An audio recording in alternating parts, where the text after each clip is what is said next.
Hi every one, എല്ലാവർക്കും Chivas travel സ്റ്റോറിയിലേക്ക് സ്വാഗതം. ഇന്ന് കർണാടക ആന്ധ്ര ബോർഡറിലുള്ള ലപാക്ഷി ടെമ്പിളിലേക്കാണ് വന്നിട്ടുള്ളത്.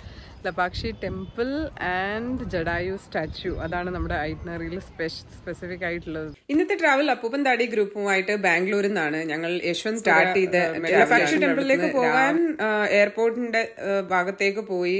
നമ്മൾ നന്ദി ഹിൽസിലേക്കൊക്കെ പോകുന്ന ആ ഭാഗമൊക്കെ കഴിഞ്ഞിട്ടാണ് ലെഫ്റ്റ് ടേൺ എടുത്തിട്ട് പോകുന്നത്. അപ്പോൾ അവിടെ വരെയാണ് നമുക്ക് ബാംഗ്ലൂർ സിറ്റിയും പിന്നെ കുറേ അധികം ബ്രേക്ക്ഫാസ്റ്റ് പോയിന്റ്സും ഒക്കെ കാണാനുള്ളത്. അത് കഴിഞ്ഞ് നമ്മൾ ലെഫ്റ്റ് ടേൺ എടുത്തു കഴിഞ്ഞാൽ പിന്നെ ഭയങ്കര റൂറൽ ആയിട്ടുള്ള വില്ലേജസ് ആണ്. അവിടെ വേറെ ഒന്നും റെസ്റ്റോറൻറ്റോ കാര്യങ്ങളോ ഒന്നുമില്ല. ഈ കാണുന്ന പോലെ കണ്ടെത്താത്ത ദൂരത്തോളം പച്ചപ്പ് നിറഞ്ഞിരിക്കുന്ന കാണാം ഈ മൺസൂൺ സമയമായതുകൊണ്ട്. പിന്നെ എൻഡ്ലെസ് ആയിട്ടുള്ള റോഡും, അതാണ് അതിൻ്റെ ഭയങ്കര ബ്യൂട്ടിഫുൾ ആയിട്ടുള്ള ഒരു റൂട്ടാണ്. പക്ഷേ രാവിലെ തന്നെ അതിന് കയറുന്നതിന് മുന്നേ തന്നെ ബ്രേക്ക്ഫാസ്റ്റ് ഒക്കെ കഴിച്ചിട്ട് അങ്ങോട്ടേക്ക് പോകാന്നുള്ളതാണ് ഒരു നല്ല കാര്യം.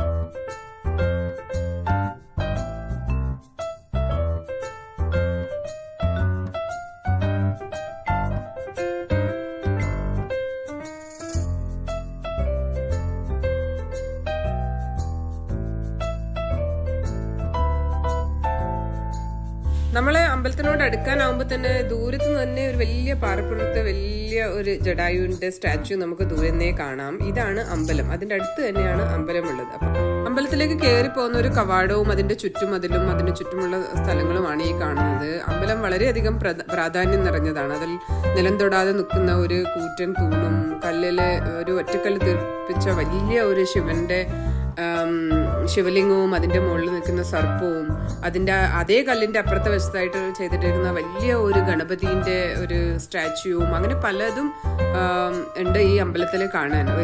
പണി തീരാത്ത ഒരു കല്യാണ മണ്ഡപമാണ് അതിൽ പ്രത്യേകമായിട്ടുള്ളത്. അത് കൊടുത്ത പൈസ തീർന്നിട്ടും പണി തീരാതിരുന്നത് കൊണ്ട് ആ ശില്പിയെ തന്നെ രാജാവ് കുറ്റം പറഞ്ഞു എന്നും അവരുടെ കണ്ണ് ചൂഴ്ന്നെടുക്കാൻ വേണ്ടി ഉത്തരവിട്ടു എന്നൊക്കെയാണ്. അത് കേട്ട് മനംനൊന്ത ശില്പി സ്വന്തം തന്നെ കണ്ണ് പിഴുന്നെടുത്ത് ആ അമ്പലത്തിന്റെ ചുമരിലേക്ക് എറിഞ്ഞു എന്നാണ്. അവിടെ ഇപ്പോഴും അതിന്റെ ഒരു രക്തത്തിന്റെ കറ കാണാനുണ്ട് എന്നൊക്കെയാണ് അതിന്റെ ഒരു ഐതിഹ്യങ്ങൾ. ആ അമ്പലത്തിന്റെ ഉള്ളിൽ കാണുന്ന ശില്പചാരുതയും ആ ഒരു വർക്കും ഒക്കെ ഭയങ്കര നമ്മളെ കണ്ണഞ്ചിപ്പിക്കുന്ന അതാണ്. അമ്പലം കർണാടക ബോർഡറിലാണ്, അനന്തപൂർ എന്ന് പറയുന്ന സ്ഥലത്താണ്.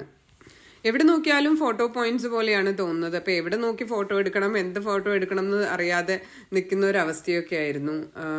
ഓരോ കല്ലിന്റെ മുകളിലും ചെയ്തിരിക്കുന്ന ആ ശില്പവിദ്യ രാമായണവുമായിട്ട് ബന്ധപ്പെട്ടതും ഒക്കെയാണ്. അത് വലിയ വലിയ കല്ലുകളാണ്. ആ കല്ലിനെ അവര് കൊത്തി ഉണ്ടാക്കി ആ സമയത്ത് ചെയ്തു വെച്ചിരിക്കുന്ന ഒരു വർക്ക് ഇത്രയും കാലങ്ങളായിട്ട് അത് ഒരു മോശവും സംഭവിക്കാതെ ഇങ്ങനെ നിൽക്കുന്നു എന്നുള്ളത് തന്നെ കാലാതീതമായിട്ട് അത് നിൽക്കാൻ പറ്റുന്നതാണോ എന്നുള്ളത് തന്നെ ഒരു വലിയ കാര്യമാണ്.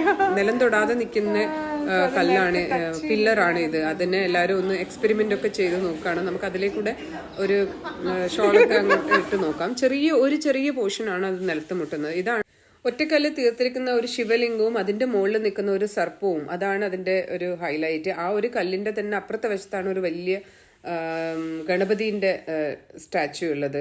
അവിടെ നിന്ന് ഇറങ്ങി നമ്മൾ ലപാക്ഷിന്റെ ജഡായുവിന്റെ അടുത്തേക്ക് പോകുമ്പോൾ കാണുന്ന വഴിയിലാണ് ഇത്. അവിടെ ഒരു ആളിരുന്ന് ആൾക്കാരുടെ പിക്ചറൊക്കെ വരയ്ക്കുന്നുണ്ടായിരുന്നു. ഞങ്ങൾ മുകളിൽ കയറി കഴിഞ്ഞാൽ അവിടെ നിന്ന് കാണുന്ന ഒരു വ്യൂ ആണിത്. ഭയങ്കര ബ്യൂട്ടിഫുൾ ആണ്. ജഡായു പാറയുടെ മുകളിൽ കയറിയാൽ നമുക്ക് താഴേക്ക് കാണാൻ പറ്റുന്ന ഒരു വ്യൂ. രാമൻ സീതയെ കട്ടുകൊണ്ട് പോയപ്പോൾ ജഡായു അത് എതിർക്കാൻ പോയെന്നും അതിന്റെ ചിറകരിഞ്ഞ് ഇവിടെ വീണു എന്നുമാണ് സങ്കല്പം. അത് കഴിഞ്ഞ് രാമൻ വന്ന് ജഡായുവിന് മുക്തി നൽകിയെന്നാണ് പറയപ്പെടുന്നത്. അതിന്റെ ഒരു ഹിസ്റ്ററിയാണ് ഈ അമ്പലത്തിനും ഈ ജഡായു പാർക്ക് ഒക്കെ ഉള്ളത്. ജഡായു പാർക്കിലേക്ക് 10 രൂപയാണ് എൻട്രി ഫീ. ലപാക്ഷി ടെമ്പിളിലേക്ക് പോണ വഴിയാണിത്. ജഡായു പാറയിലേക്ക് പോകുന്ന വഴിയാണിത്. ജഡായു പാറയുടെ മുകളിൽ ജഡായുവിൻ്റെ സ്റ്റാച്യു കാണാം. പക്ഷെ അങ്ങോട്ടുള്ള കയറ്റം ബന്ധക്കി വെച്ചിട്ടാണ്. ടോപ്പ് ഓഫ് ദ ഹില്ലിൽ നമുക്ക് എൻറ്റയർ ഈ സ്ഥലം ഭയങ്കര രസമായിട്ട് കാണാം.